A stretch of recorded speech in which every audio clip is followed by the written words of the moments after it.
You're listening to the Comic Crusaders podcast. I am your host, Al Mega, CEO of Comic Crusaders and Undercover Capes. In this show, I'm sitting down with creators from all walks of life to talk about inspiration, process, the lessons they've learned, and a whole lot more.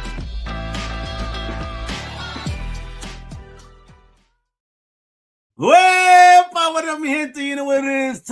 It's your boy Al Mega, and today I'm honored, and I say honored, to welcome a creative tag team that didn't just make a graphic novel, they made a movement on paper, you heard?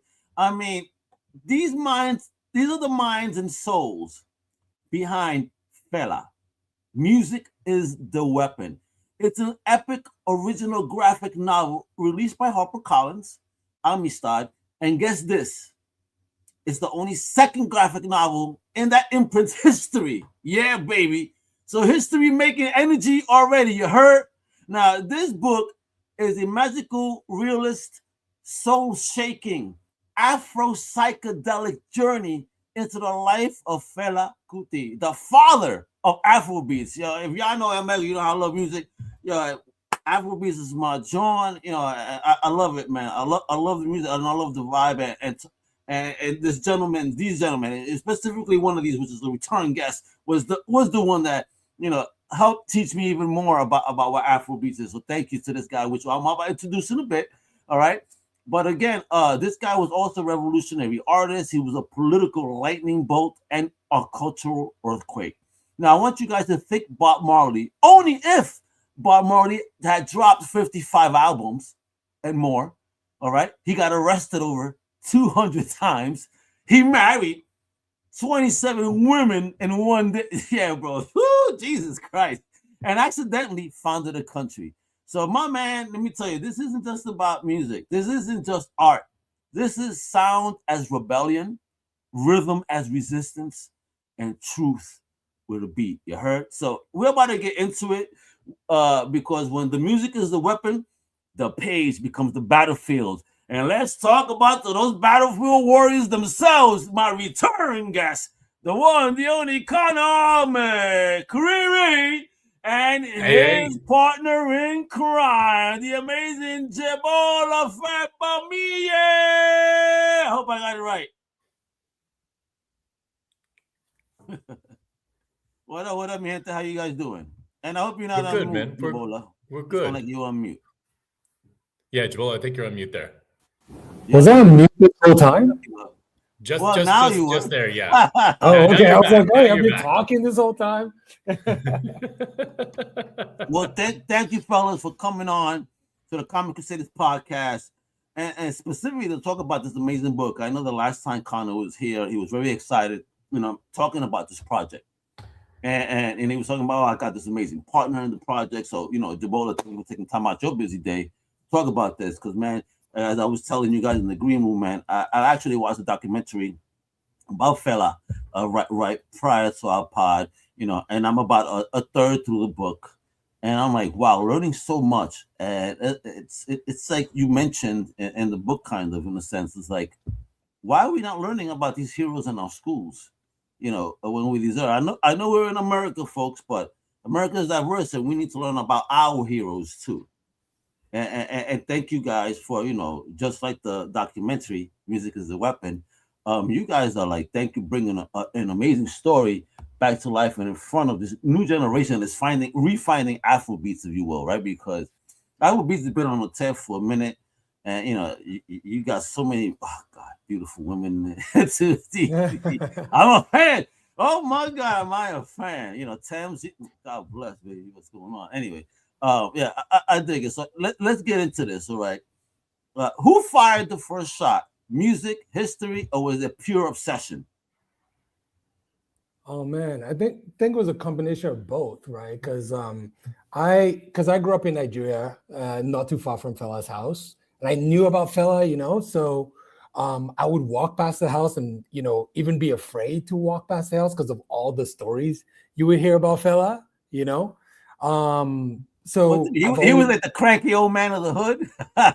Yeah, man, literally would be on the top, because on the third floor or the second floor, the house seemed so big at this time, and he would just like talk to people on the street, diss them and shit. You know, that was wild.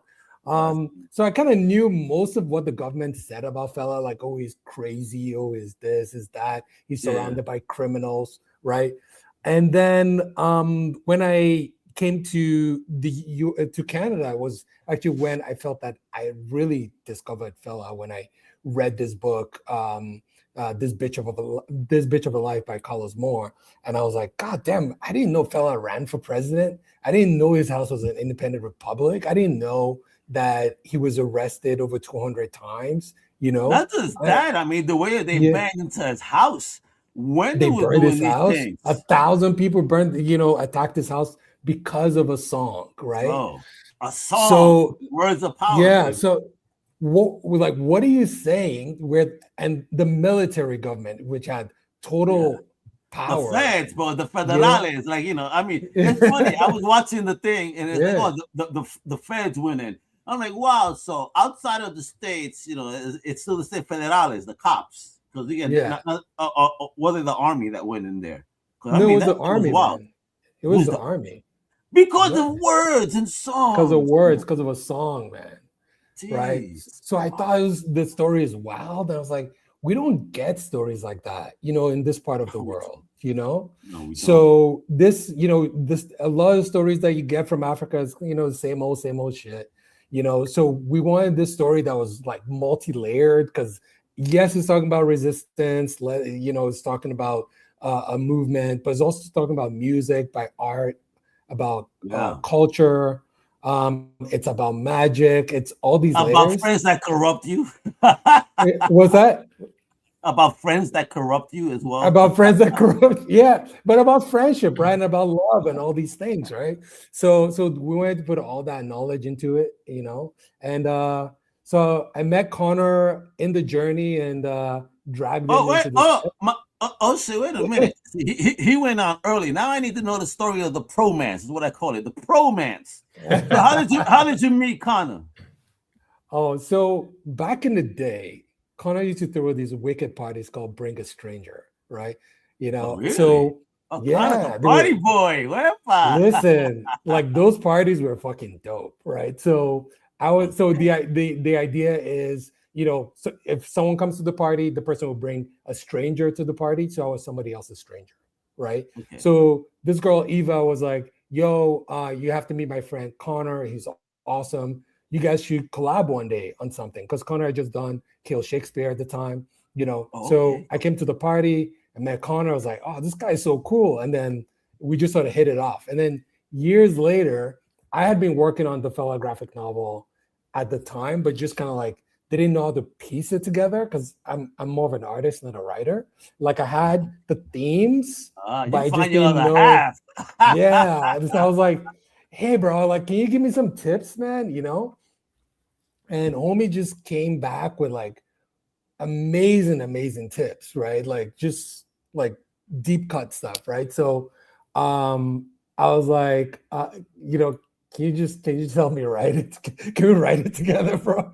Why are you giving me the tips, mother effer? Write this, mother effer. Come on, let's get this shit done. Let's just do it, and the rest is history. But I'll let him tell his side of the story. Kind of true that. Because I know last time you were on, we were talking about your last project, but then you also mentioned this in passing, and it's like you knew that I love music, so you had to mention this, and like I absolutely gotta have you back on for this. You know what I mean? So all right, so is the line? Was it just like that? Where you guys just connected, or was it because you guys were heads were shining in the light, and you're like, all right, we're brothers, one other mother.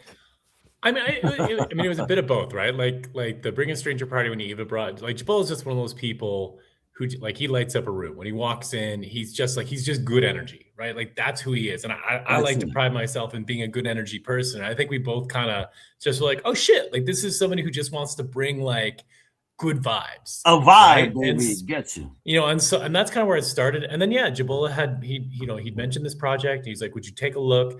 And one thing I always try to do with people when I meet them who are working on projects is I think I'm a pretty decent story editor. And if I can help somebody shape, because it's hard, right? It's hard shaping a story. It's hard to figure out, you get lost in the woods, and sometimes you need that other view.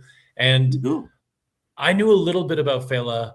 You may remember when we chatted, I worked for a while in Ghana as a journalist. And so, Ghana is to Nigeria as Canada is to the United States, right? It's the smaller brother. It's next door.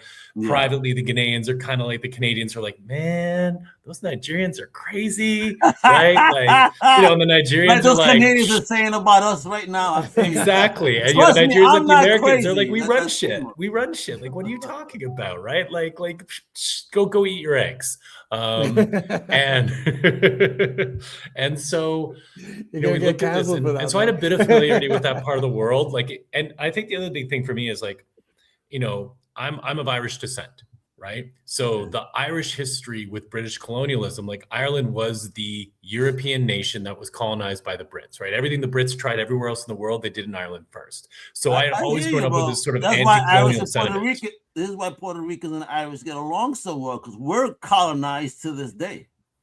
Yeah, and I do think people don't understand that. People don't really understand that. We're colonized, and you should be lucky. Wait, people say you should feel lucky to be American. Okay, yeah, I'm happy, but at the same time, though, we have no representation. We have no voice in the government. So how can we be happy when, at the end of the day, we have a person that sits there to only listen, but not be able to speak up for us? How fucked up is that?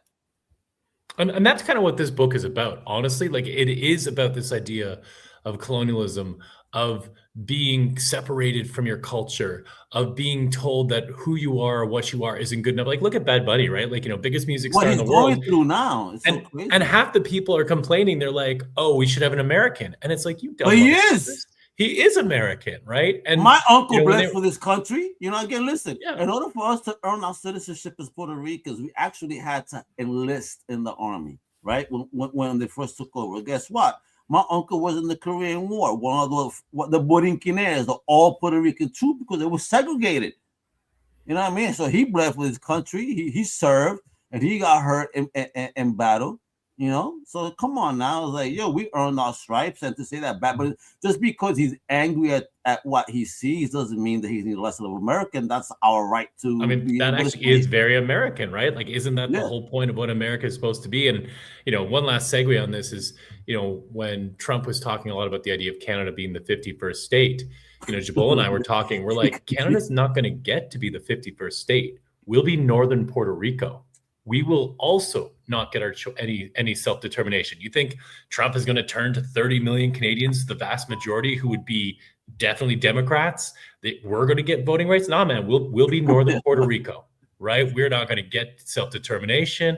I can't wait to hear my man kind of start screaming, "Wherepa is my Northern Puerto Rico?" Payante, right? Like Palante, baby, that's right. Palante. So that's how it started, and we just got together. Jibola and I have that same view of how colonialism works, of how the world should work, and thankfully for both of us, a lot of what Fela talks about really syncs up with kind of how we think should be. So I think, obviously for Jibola, because this is his culture, this is his history, this is an opportunity for him to teach people about his part of the world. So it's obviously means something more to him. It's also something that's really special to me. It wasn't just, let me write this thing. It was something that I'm like, this is a document that I can leave that also expresses how I think the world should be, And so I mean, I felt really fortunate that when I gave Jibola the notes, he was like, that he would trust me, a non-Nigerian, to come in and be like, yeah, bro, like, I think you can do justice to this. So, because he's a special guy. There we go. Now, Jibola, man, talking about being a special guy, like, this is a book, again, that music is the weapon, right? And, and music obviously plays one of the biggest roles, in this story. So how do you draw sound and encapsulate his sound? That's a beautiful question. So there were a couple of layers to it, right? And I think part of it just meant kind of curating the experience for the reader, right? So when you get into the book, it should, because you can't listen to it. It's, you know, it's drawn, right? But you should be able to feel it just because of the imagery, right? Because of the colors we are using, right?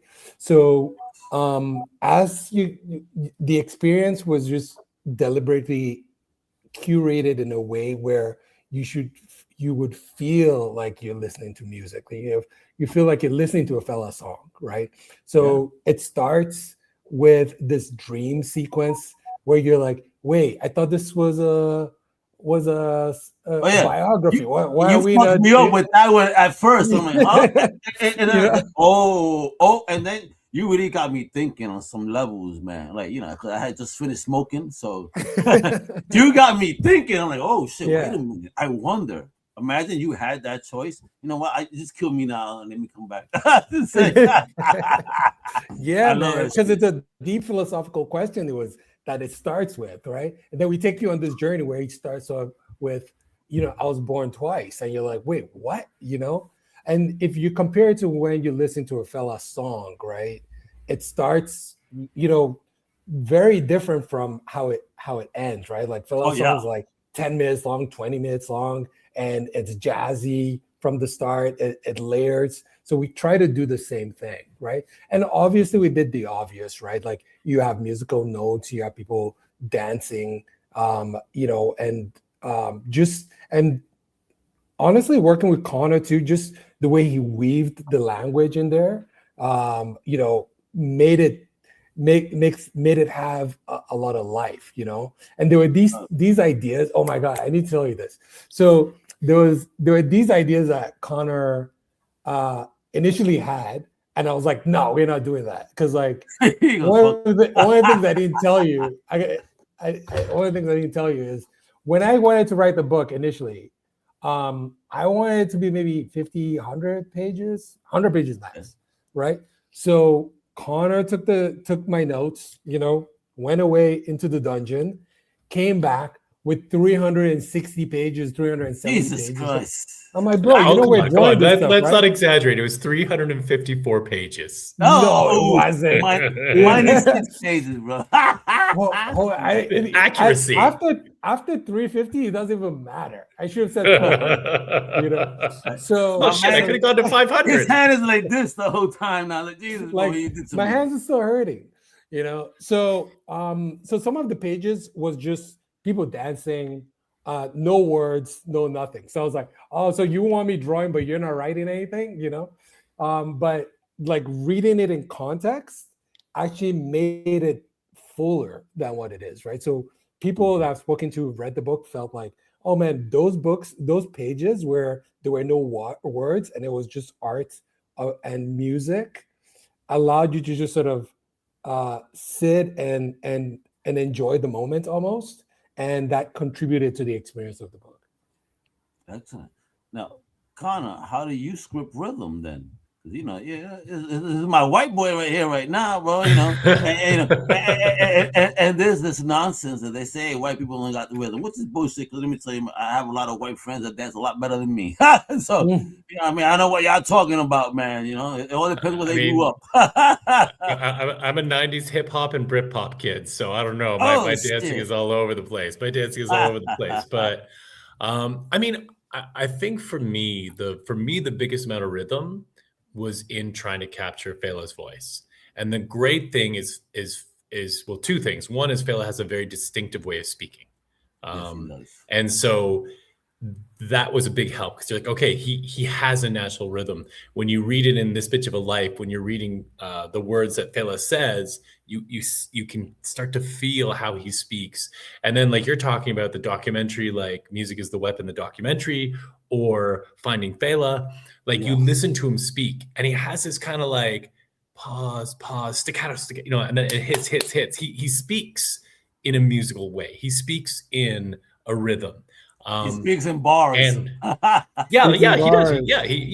He speaks in bars. And, you know, in a past life, I was an actor. And one of the things I do when I write scripts, especially for comics, is I perform them. So after I write a scene, I perform it. and so I can get a sense of like, how does this actually, like, where do I want the inflections, the intonations? It's kind of dragging. I can make it punchier. Pardon? Are there cameras in your room, Connor? Because we got to capture the things that we actually not your right. There should be, man. I could have literally tens of YouTube followers. But like, and so with Fela, it was great because I got to perform him, and the more I performed him, the more I wrote pages, the more I started to feel the rhythm. And so one thing I think we did a really good job is in how Jibola captured all of Fela's little nuances in terms of his facial expressions, his body language, right? Like Jibola studied that shit. And I think I did a really good job of nailing that rhythm. And so the rhythm of the book comes from Fela's language, which of course makes sense because his language is the lyrics of his music, but just the way he moved through life, that was his music. And so the way he was as a person reflects the music that he wrote. And so I think that's why people who read the book are like, yeah, obviously there's no music, but it feels like a musical experience. And I think, we're both justifiably proud of nailing these little things. And I think if you're someone who knows Fela, you're going to pick up this book. And it's like, with the best compliment we got actually was we were on a panel in Miami with somebody who had lived with Fela, who had spent time with Fela. Really? And he was like, when I heard about this project, I wanted to be on this panel because I wanted to read this book. And I was kind of expecting I was going to savage you guys, that you guys had got it wrong. Of course. And he read the book and he's like, you guys got it. You guys captured it. Nice. And that was, I think for me still, Jibola, that might be the best compliment I think we've received, is just, this guy was just, he was so happy. He was so happy we nailed it. And I think, I think it was just a bit of a magic alchemy, just the right two people working together with the right God really is who Fela is, the right God for us to kind of worship. So let's talk about this then, because the book doesn't ask for permission on any levels. So was that intentional from page one? I mean, Fela never asked for much permission, so I feel like the book has to have the same kind of like that's what I want to hear. Energy that Fela That's has. what I want to hear, baby. Yeah, I don't give a fuck. I damn right. What about you, Jibola, though, right? Because obviously, you're dealing in your own cultural milieu, and if people have blowback on this book, it's not going to come on. I mean, some of it might come on me. Oh shit, the white guy got it wrong. But most Nigerians are not looking at me. They're like, well, of course the white guy got it wrong. How did you get it wrong? And so I think there's more pressure on you, Jibola.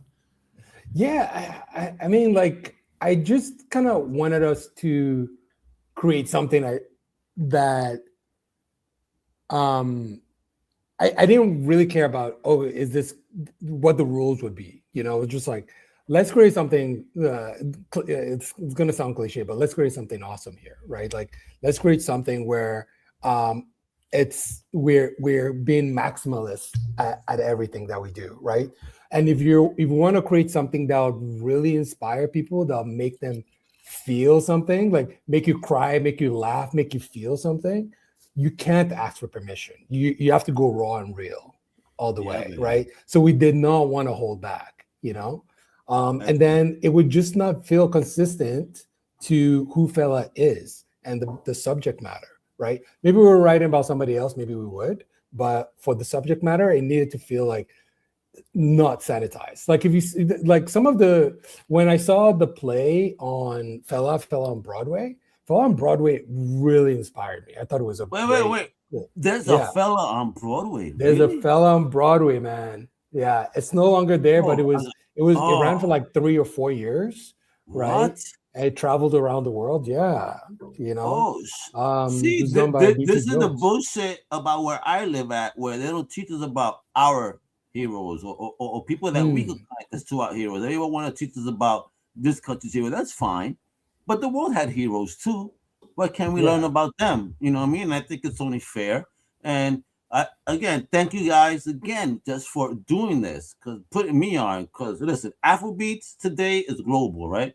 I mean, I love the genre coming from the Caribbean. Yeah, you got me. I'm a reggaeton guy, reggae guy. Then y'all come with the Afrobeats. Oh my God, come on now. Y'all making our move all day, every day. So how does this book connect past to the present? There were different ways we did it, right? One was just kind of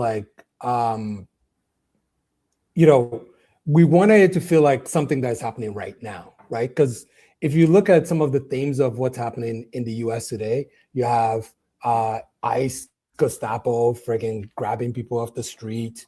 You have this anti-immigrant sentiment that's happening, income inequality. You have all this shit happening, high unemployment. And like, there is a direct parallel with what was happening in Nigeria in the 60s and 70s and what's happening in the US today. And we can see these themes all around the world. It's not just the US, right? Yeah. So although we weren't really planning it while we were writing it, because we didn't know the world was going to go to shit, but we were actually writing more of a cautionary tale, like, oh, look at what happened in Nigeria because all these things, and it shouldn't, make sure it doesn't happen in your country. But now it became more relevant because we're like, oh wait, this is actually giving you a blueprint on how to handle this sort of universe, you know? So that was kind of how we were connecting it. Excellent. Now, what scene will you say for you guys the hardest creatively in the creation of this wonderful book right here? This one right here, folks. Don't be mistaken. I don't know if you, let me put myself up there and it's not covering my man's face. You cover mine.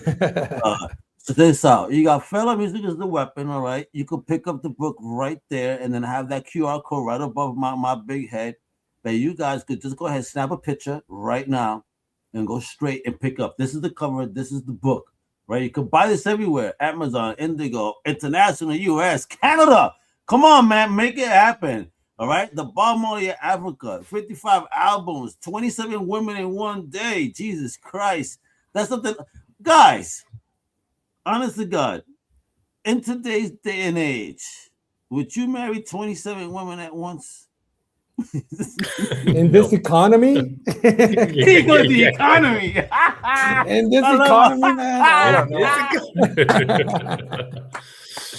Yo, that's crazy. When I read it here and then I put more visuals when I saw the documentary, and I was like, "Holy, wait a minute!" I will say though, some of them were very cute, like God. But then I also found out many of them left. That those are the words they used. So did they run away? Was it divorce? Like what happened there? Do you guys know that side of the story? Like what happened there? Yeah. So because Fela was raided so many times, a lot of the women left, right? Out of fear. Left, right? Yeah, out of fear, and then they were also vilified, right? Like, and we captured that in the book. There were people who called them prostitutes and all kinds of horrible names, right? So they were disowned by their families. So they really received a lot of abuse just from the community, right? And just being part of Fela's life, they paid a huge price for it, That's so crazy. A man that was just trying to, just spread awareness and messages, because again, had they not awoken the beast, things would have been fine, right? But they woke him up. The government woke him up. But they created the beast. 100%. Because like I feel like Fela going in, like when he became sort of for lack of a better word, radicalized in the States by Sandra Isidore, who was a Black Panther, and she just sort of taught him so much about Black liberation struggle. Yeah, he woke up a bit. He woke up a bit, and that his, the spirit of his mother became awakened in him, right? And when he went back home, I don't think he thought that he would get that kind of backlash, because he just kind of went like, oh, I'm just going to tell people the truth, Yeah, that you guys, you guys have more power than you realize. This, that, the other. But at the end of the day, how dare you tell me I have power? Yeah, exactly. That's crazy to me. Well, and a lot of what Fela was talking about was just this idea, like you're saying, Jibola, like at the beginning, it was really about going back and letting kind of like working class Nigerians recognize that they were one unified group, right? That the issue was who controlled capital. And he was trying to, and I think at first Fela was optimistic that if he could just make people in Nigeria see, including the ruling class, that this idea that Nigeria didn't have its own form of apartheid. Like at one point he talks about how Nigeria has an apartheid too. It's not the apartheid that South Africa has. It's not black versus, it's not whites suppressing blacks. Yeah. In his mind, he was like, it's actually worse. We're all black here. And yet we've got members of our society who are trying to step on the heads of other Nigerians. We're worried about tribalism. And what we should be doing is coming together as a unified nation and uplifting, first uplifting ourselves and then uplifting all of Africa and then uplifting the diaspora. And I think he really thought that if he made that clear, that enough of the people who are in power would be like, oh shit, we are oppressing ourselves. We could be so much greater. And I think at first he underestimated just how much power doesn't want to give up power. And that's when he decided like, oh, okay, you fuckers, it's on, right? Like that's when he was like, this is a war. But I think at first he would have happily had a revolution of love if that had been offered to him. Yeah, and there's evidence to that, right? Because like there was something that happened called Festac 77, which is kind of like Woodstock, right? That happened in Nigeria. Stevie Wonder was there, Ginger Baker, all these guys. Sun Ra was there, Sun Ra was there, right? So there were the biggest stars from all over the world came to Nigeria for Festac 77, and the government wanted Fela to be a huge part of that festival. And Fela actually in good faith was like, okay, here are these are some of the things we should do, right? Like we shouldn't attack people on the streets. We should help the poor. He had this 9-point plan, and then the government just kind of like shut him up, right? And he shut him out of that. And then he did this anti-Festac party, which we actually captured in the book and dramatized really, really well, But he was, even after he had gone against the government, and they had even attacked him so many times at that point, he was still open to working with them. And then, they attacked him and it was like, oh, okay. It's on, Yeah, so let's talk about that because Fela was a controversial character in life, person. Did you ever argue over how far to go, and speaking about everything, and the stuff that he was doing and working on and trying to build? No, I don't think really. I think the only conversation I can remember us having was talking about. So one of the things we didn't want to do is we did not want to, for lack of a better term, whitewash Fela, right? He was very much a man of his time in the context he was ahead of his time in some ways in the context of women's rights, right? Because if you look at the time Fela was in, at the Shrine, his club, single women were allowed to attend. That was very unusual. In most of Nigeria, if you were a woman on your own in a nightclub, everybody assumed you were a prostitute. Okay. And Fela made it very clear that in the Shrine, women would be allowed, they would be welcomed, right? He didn't want to see anybody, if some woman was there by herself or with a friend, he didn't want to see any of this like, oh, well, she must be a prostitute, right? He also allowed women to come to the commune, Calcutta, and, he took them in from their families. He gave them, he found out what they wanted to do, and then he would find a way to employ them at the thing that they wanted to do, which was again a very unusual thing at this time. But at the same token, he was also very much like, he talked about how a woman can do whatever she wants in her life, but she has to accept that a man can still kick her ass. And he still had a view of like there were very clear gender roles, even though he had a wider idea of that. But also one of the big things we talked about was Fela and how he viewed sort of the LGBTQ2 community and the idea of AIDS. He didn't think like African men could actually get AIDS, if that was a Western disease because of Western moral weakness. And I think one of the only things we talked about is we had a conversation about, well, nowadays was actually Fela kind of more pro the LGBTQ community than we realized? And we kind of wrestled around with that one for a little bit and ultimately ended up with, we wanted to make sure that it was clear that he may have been a man of his times, and he probably on an individual basis would have been like, hey, we shouldn't pick on somebody because they're different.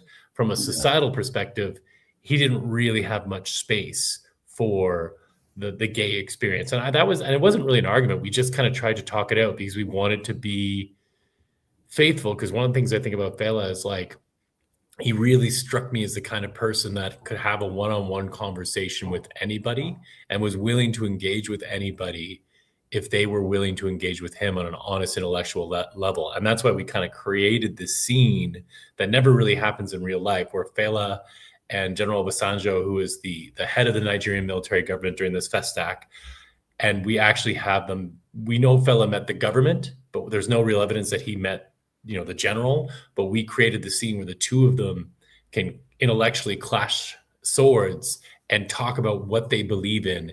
And I think Jibola and I were both like, yeah, like we think that Fela would have sat there and had a real intellectual argument with Obasanjo, and he would have given him a chance to explain himself. And then, as we show in our argument, he would have shit all over what he thought Obasanjo was saying, because he's like, you're deluding yourself. You think you're this Pan-Africanist, and you're not. You're actually just another colonial tool, which we would have struck Obasanjo pretty significantly, because Obasanjo really sincerely believed that he was building a better Nigeria, which is what makes him such an interesting villain. Is he really does think he's the good guy. Well, a lot of the villains always think that, don't they?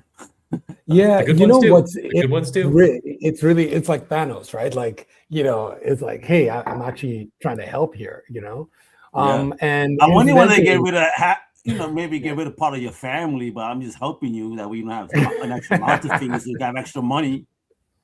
Maybe it'll be your annoying uncle who shows up at Thanksgiving and starts talking politics, and everybody's like, oh, God damn it, Uncle Steve, shut up. There you go. You shut him up permanently, and now you're angry. I love this. Yeah. All right, now guys, let me ask you, did this book feel more like journalism, was it spirituality, or rebellion, or was it a combination of all those things? Sorry, I missed some of that. All right. So when creating this book, did it feel more like journalism, spirituality, or rebellion, or a combo of all three? I think a combo of all three. I think for me anyway, was first an artistic expression, right? I really wanted the audience to feel a certain way, like really curating that feeling throughout the book. Feeling of happiness, curiosity, sadness, as you journey through it, right? And then having a political awakening as you go through the book and asking yourself certain interesting questions as you go through it. And they're spiritually introducing the audience who may not know anything about African mythology, African spirituality, because we don't have those conversations, and just opening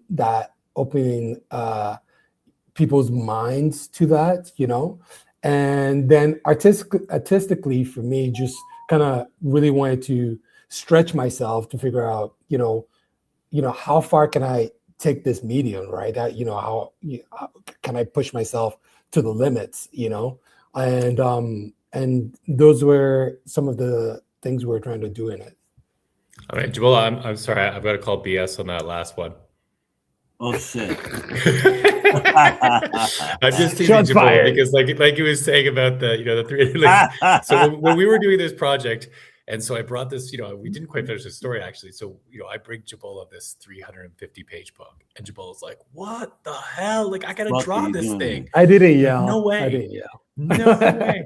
And so you yelled inside your head, though. Yeah, we did. And I kept telling Jibola, because I really believe this was going to be true. I was like, look, when HarperCollins gets this finished script, there's no way they're going to let us do a 350-page graphic novel. They're just not going to. It's too big. It's too expensive.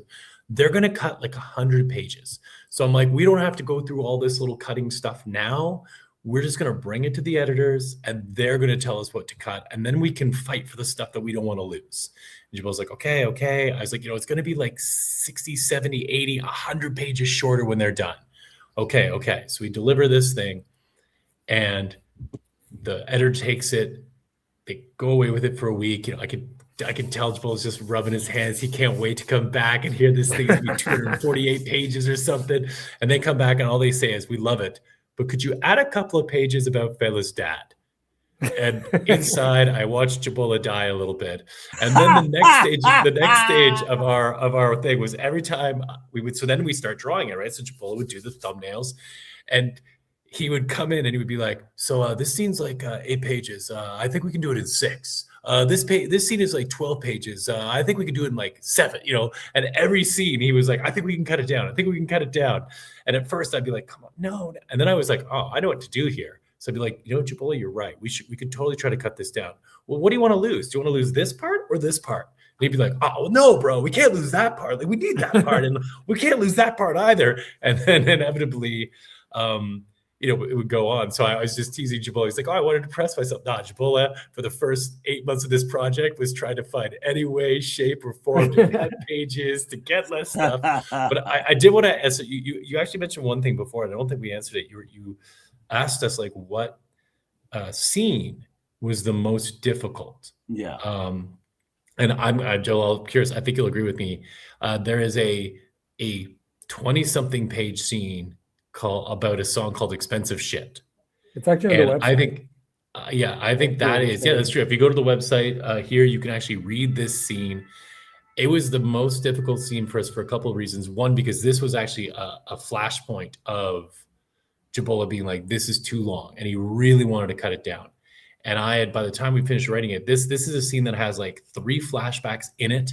So you're actually in like 4 different times during the scene, because you flash forward, you flash back.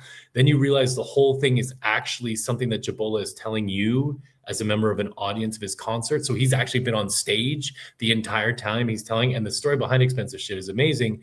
It's about this time that Fela gets arrested for possession of marijuana, when Fela actually, for the one time in his life, actually didn't have any dope on him, but they planted it on him. And so Fela ate it. And so they were like, "We're going to take you into custody and we're going to wait for you to pass this. And when you do, we're going to take that bucket of feces that you're going to, you know, put out, and we're going to paw through it, and we're going to find the hemp. We're going to find the hemp. And once we find the hemp, you're in jail for like," I mean, they could have actually put him to death, but definitely they're going to put him in. And so it's this crazy story about how Fela goes to prison and is desperately trying to keep the prison guards from being able to basically to go through his shit. And it is wild, but it took a lot of time for us to nail it because it's such a great story. Yeah. And I think that was the trickiest thing. Yeah. Could you imagine getting locked up? And what are you in for? Well, they're waiting for me to take a shit. Like, what?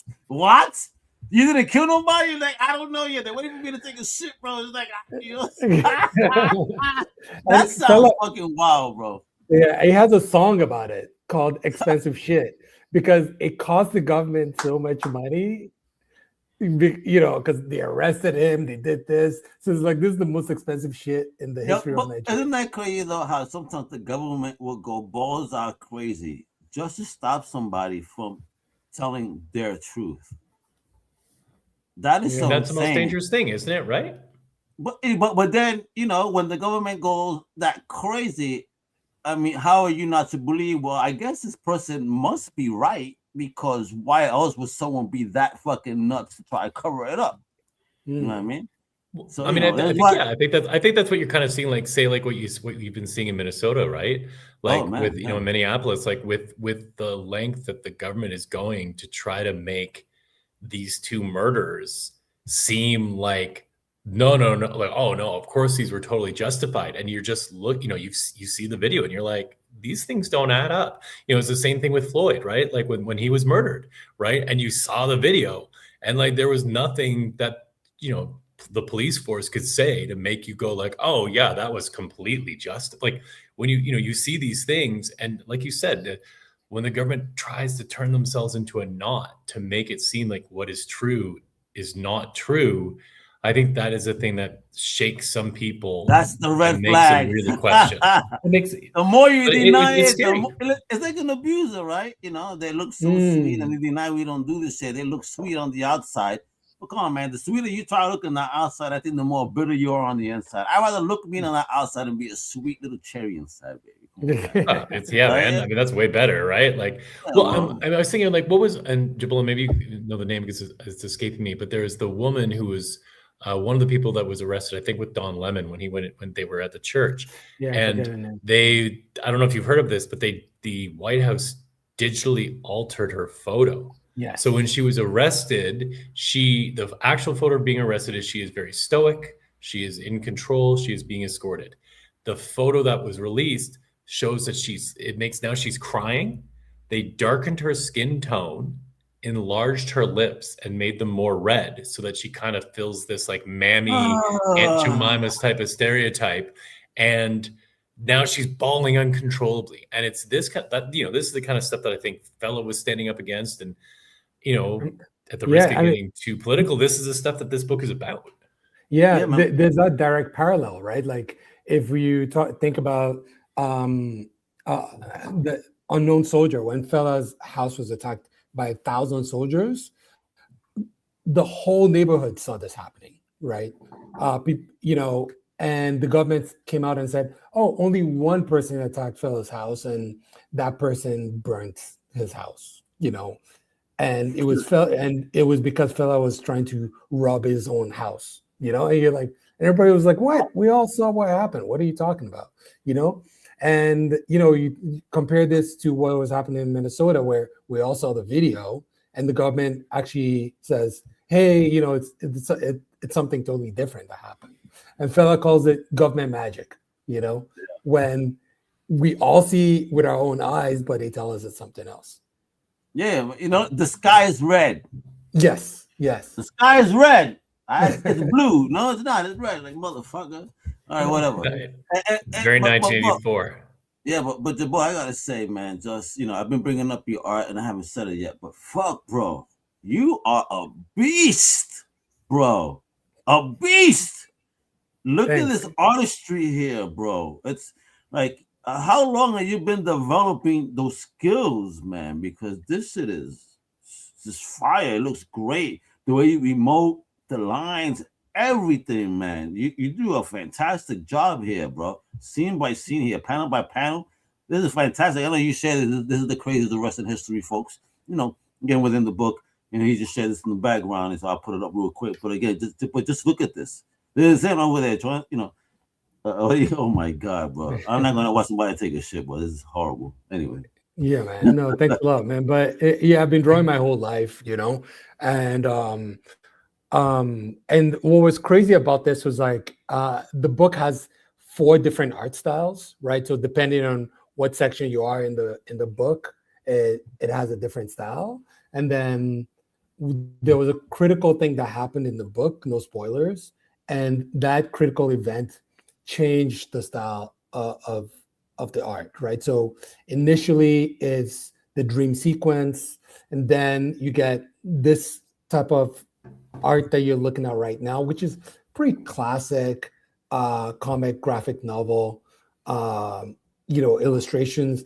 And then the event happens, and then the art becomes more darker, more kind of more trippy, and the idea is to make the audience even feel darker and more baroque and moody, and yeah, that was what I was pretty happy that that it came out like that. Yeah, so that's a good reference for it right there. The second page on the right. Yeah, I mean, this looks amazing, man. And the colors, everything, and the word bubbles. I like how nice and neat, legible the words are, and placed properly where I don't disturb the art, because again, lettering is a skill that a lot of people don't have. So the lettering, great placement, allows you to enjoy the art. I mean, this looks just effing fantastic. Even with the musicality here. Now I feel like doing the beats right there. I watched the video. Now I know how to read music. Holy shit. I'm like, oh man, this is dangerous. The more I learn, oh my God. But again, look at this. Look at the colors. You see the color schemes, folks, how it goes, though, and like colors, like you was mentioned earlier. It also tells a story. You know what I mean? Yeah. It makes you feel, and it's everything. This book is a gorgeous book, and if you guys are not picking this up, it's insane. Because again, look how easy it is. Tax season, all right. So I got the QR code right here, right above me. So go scan that. Go check out the website right down below. All right, it is tax season. Don't tell me that don't got no money. That's bullshit. It's coming. This is a great treat. A great read. And look for the comic book nerd in your life, the music nerd in your life. The revolutionary in your life. Someone that maybe never heard of this hero before, and maybe want to present them something new. This is it, folks. Fella, music is the weapon. This is it. This is fire. And I'm digging. I mean, you guys obviously work so well together. I mean, what's up? What else is coming in you guys this universe? Are you guys working on anything else? Any new stuff? Any more rebellious stuff? Some sci-fi, some horror, some action? What are we doing, bro? Conor, you want to go first? I mean, so we've got with Jibola and I, we've got a bunch of pitches in together now because doing this book with Amistad at HarperCollins, our next project we're contractually obligated to bring to them. So we have sort of like 5. So you're gonna be the third graphic novel, maybe? Because again, you're only the second. We'll see. You're gonna be the third. We got like 5. We gave them 5 different ideas that we're pretty excited about. All of them are, and none of them are straight biography, but they all are kind of political in a way. There's kind of a Afro noir. There's sort of I don't know if you've ever seen Blue Eyed Samurai. We've kind of got our take on that. We've got some heist stuff. We've got some stuff looking at one thing called All Cops Are Bastards. We've got a whole bunch of different things that we're looking at. Give me a ticket for no reason in New York. I feel that. I feel that title so hard. Yo, bro. Yeah, so we got a few different things. We got a few different things, and then of course, we talked about it before, but my all ages series, The Last Switch, the second book is coming out in March, so I'll be hitting you up talking about that as well. And then Jibola's got a whole bunch of stuff he's got on his go too. Jibola, man, remember this is your casa. So what are we gonna be talking about in the next couple of months, bro? So I think the big thing for me right now is I've been working because I'm a fine artist as well, right? You can sort of tell from artistry from the art, right? So I've been working on this Afrofuturist series for some time, and finally coming through, right? So the idea is it's called the Ancestors of Tomorrow, and the idea is showing indigenous African cultures in the future, right? So 100 years from now, 200 years from now, what do indigenous African cultures look like in a world where they've transcended neocolonialism, imperialism, and they're fully self-sustaining, and they're economically, politically, spiritually emancipated? What do those people look like? All right. Now, I gotta find out here, because one of my biggest things always is I love for our Crusaders to meet all these amazing creators that I have on this show. So what's the convention scene looking like, fellas? Where can we meet you guys, shake some hands, get some books signed, talk about Fela, and make you guys do a dance challenge on a convention floor? Like, I mean, we're doing a show in Toronto in March. We're just waiting to finalize C2E2. We're hoping to be for any UK fans of yours, we're looking to be at MCM in the spring in London, England. We're reaching out. We're just waiting to hear back on DreamCon. We're probably going to be at the American Library Association show. That's also going to be in Chicago this summer. Brooklyn Book Fest we're looking at. We just got back from Miami. We just got back from Detroit. I'm trying to, there's a few other ones out there that are some in Europe, some other ones in the States. So we're hoping to be at a lot of different places. We're also looking forward to doing book signings at Black-owned bookstores wherever we go, and just to do some fun, cool stuff. We need this at every bookstore. This is what we need. I want to believe we need to show this to everyone. Of course, support our people's stores, but I want everybody to see this book. I don't care what type of store it is. You feel me? It's like we need to learn about this, man. We need to learn about this music because, again, man, like this is one of the hottest musics in our country right now. Come on, Afrobeats took over. I mean, there was, oh man, I remember going 2 summers ago in Worcester. There was an a Nigerian festival that had an Afrobeat stage, and oh my God, nothing but beautiful women all over the place. I was in heaven. I was in heaven. That's one of my goals, to be honest, my brother. I have to go visit Nigeria and see all those queens in person. Oh man, let's go. No, you gotta go to Nigeria for sure, man. Yeah, I do. I want to visit. It's a lot. You saw? I don't know if you saw. I Show Speed did a whole Africa tour. Yeah. Streamer. Yeah, like, it's pretty wild, man. You know, but it's beautiful to see that because, again, you know, like I haven't been to Puerto Rico in over 40 years. Well, shit, 42 years now. And it's like, how much different is my country now? I don't remember it anymore. And, you know, I want to see that. I want to feel like I should speak. Because, again, you know, a lot of our African-American brothers here have never been to Africa and seen home and seen, you know, where their roots come from. And, you know, I miss where I'm from. I want to kind of touch ground and walk barefoot and feel the energy. You know what I mean?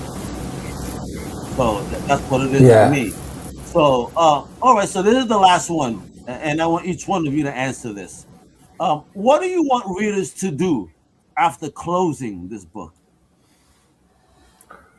Man, honestly, I think like the biggest takeaway for me is that if people read this, actually, I didn't tell you, Connor, about this. A good friend of mine bought the book, read it. She was at the event we did shout out to a different bookstore, and she a different book list, excuse me. And when she read it, she was like, listen, when I finished reading it, I felt so inspired by it. And she was in tears when she was telling me this, right? Oh, wow. And she was like, you know, the way when she got to the end of the book, the way we told that story, I can't say it, you know, and the visuals. And she said, crying, she was like, I was so inspired. I felt like I needed to do something in the world. And I was like, that's exactly what I wanted, right? I wanted to feel like if I'm a creative, if I love to speak, if I love to write, if I love to draw, whatever it is, I just feel like I'm gonna go do something, you know, and that's it, you know. Love it, man. I love that. Go ahead, Conor. And for me, I think we make it so there's a little theme in the book where Fela talks about how in Africa they don't have a tradition of like love songs. That like America has this notion of like love songs and torch songs and oh baby, baby, I love you so much stuff. And Fela's like, these songs are like meaningless, right? Like in Africa, we talk about real things, but we kind of make a case that all of Fela's music are their love songs. They're love songs for his people. They're love songs for culture. They're love songs for humanity. And I think for me, I want people to be inspired. I want people to feel like filled with this notion of the love for something bigger than themselves. And so that will then make them ready to take some sort of action, you know, and it's not just the creative people. Obviously, if you're a writer, you're a drawer, you're a dancer, but an accountant, a physicist, like to know that like there is so much love that we should have for each other. And I think we do. I think, you know, again, when you meet one person one-on-one, it's almost always all love, right? Yes. You know, if you've got if you go into a situation and you're bringing good energy, it's going to be all love. And so I really hope that this book, especially in the times right now where like things are bad, right? That bad things are happening in this world, right? We are watching people get murdered. We are watching people lie to our faces. We are watching this notion that, you know, you had to like, how you couldn't be too greedy, right? You could, you know, of course I was going to try to get as much as I could, but there was a line that I shouldn't cross. That line seems to be the greed in this country is absolutely fucking insane. The robbery, the fraud, you know, the abuse against our fellow citizens, you know, and just the inhumane treatment of people sometimes. Just come on, man. Just And so I think I want people to come out of this book and just to be like, you know what, like revolution is love. The reason people are revolutionaries is because they love humanity. They love people. They want what's best for us to find our own love, find our love for the people around us, and to channel that into good works. Maybe that's protesting. Maybe that's volunteering at a food bank. Maybe that's just, the person who's like, the person on the public transit with you who's like clearly having some sort of mental breakdown. You know what? You're like, I'm going to sit close to them. Or when they talk to me, I'm going to listen. I'm going to talk back. And it's scaring me because I don't know, but I'm going to talk to this person because you don't know how much good it might do for someone who's sitting there and somebody just talks to them for 5 minutes. You never know what somebody needs. How many times have I people come and feel that love? Connor, I've posted sometimes positive posts, on my personal, and I had people DM me, weirdly enough, yo, thank you for sharing that. I really needed to kind of read something like that or hear something like that. So I was like, oh shit, sometimes you never know what people go through. So just show love and kindness at the very least, man.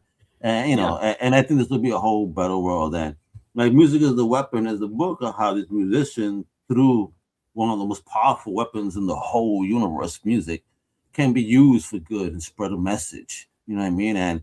And also goes to show how strong also music is. Because if you had governments coming at him more than once at his crib, okay. What is? It's books and music. Those are the two things that get banned the most. Yeah, man. Those are the things that scare people. Books, you know what? There's power into it. So guess what, folks? Let's vote for that power always. All right. So here's what it is, family. This is not a read it later type of book. You heard? This is a read it. This is a feel it. Pass it on. Talk about it, spread the message, spread the awareness, because if you believe that music can change minds, if you believe that art can challenge power, if you believe that stories from the global majority deserve center stage, then guess what? Go grab Fela. Music is the weapon. Go support Bold Publishing, all right? Celebrate African history told with African rhythm. And remember, when truth gets loud, power gets nervous. Thank you, Jibola. Thank you, Conor. Thank you, my Crusaders. Hasta la próxima. Wepa!